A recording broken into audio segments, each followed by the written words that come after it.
The seasons slowly changed in the beautiful village of Shindara. Spring brought soft rains, summer brought golden sunlight, and autumn painted the mountains with colors of fire. Through all these changes, Layla grew stronger, wiser, and more silent in her strength. But life had more lessons waiting for her. One early morning, as the mist floated above the river, a stranger entered the village. He was a young man with dusty clothes, a traveler who had walked for days. His name was Armin, and he carried an old wooden flute tied to his belt. The children ran after him with excitement, and the elders observed him with curiosity. But Armin's eyes fell on one person only, Layla, who was carrying a basket of river stones for her mother's garden. She looked calm, graceful, and different from the villagers. Armin greeted her. "Peace be upon you. Can you tell me where the elder of this village lives?" Layla pointed toward the big walnut tree. "Over there, but she is not home now." Armin studied her face for a moment. She didn't look away or blush. She simply nodded and continued her work. He smiled slightly. "This girl hides her soul," he thought.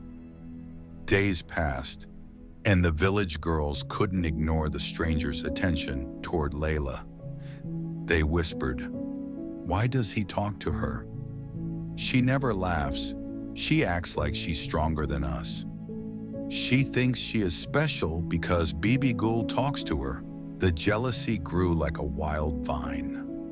One afternoon, when Layla went to fetch water from the river, she heard the whispers behind the bushes.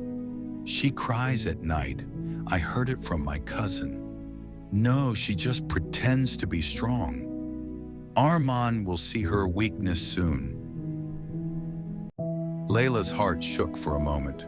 The old Layla would have cried, but the new Layla took a deep breath. She whispered to herself, "Your strength is not their business." She filled her pot and walked away with dignity. One night the moon was bright and the river shimmered like silver. Layla went to sit near her favorite stone, the one shaped like a bird. She remembered her childhood, her father's gentle voice, her mother's tired smile. Tears gathered behind her eyes, but she did not let them fall. She closed them, praying for strength. Suddenly, she heard the soft sound of a flute. Armin stood a few steps away, playing a melody so gentle it felt like the river was listening. "I didn't mean to disturb you," he said.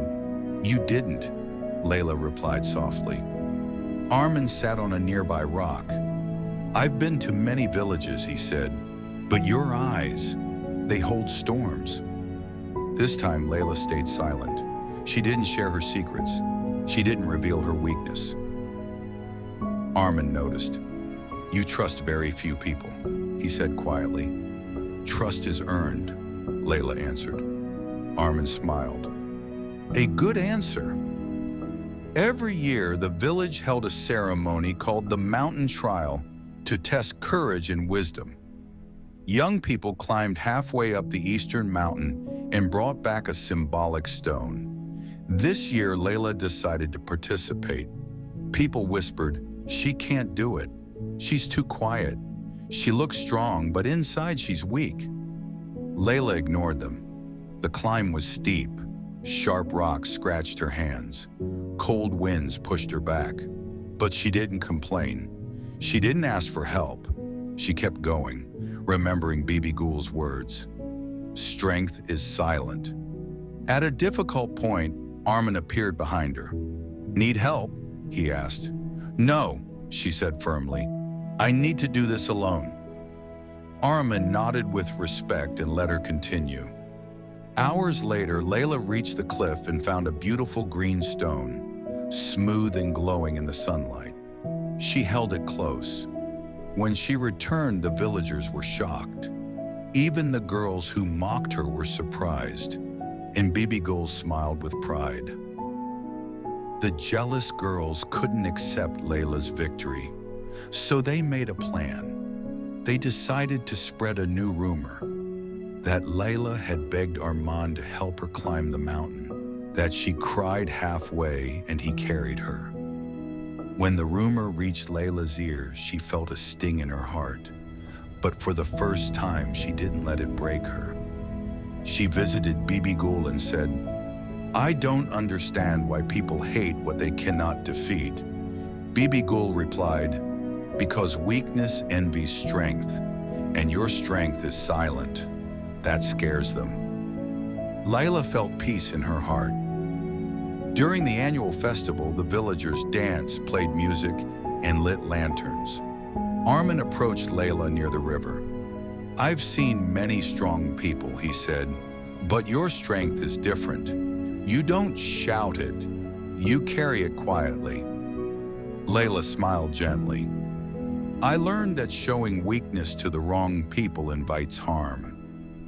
Armin bowed his head. "And showing strength invites respect." They walked along the riverbank, the lanterns floating like stars beside them. By the end of the year, the villagers respected Layla.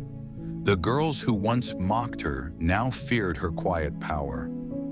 Armin decided to stay in the village, inspired by its peace and by Layla's presence. And Layla, she became known as the girl with the strength of mountains. She no longer showed her pain easily. She no longer cried in front of those who didn't deserve to see her tears.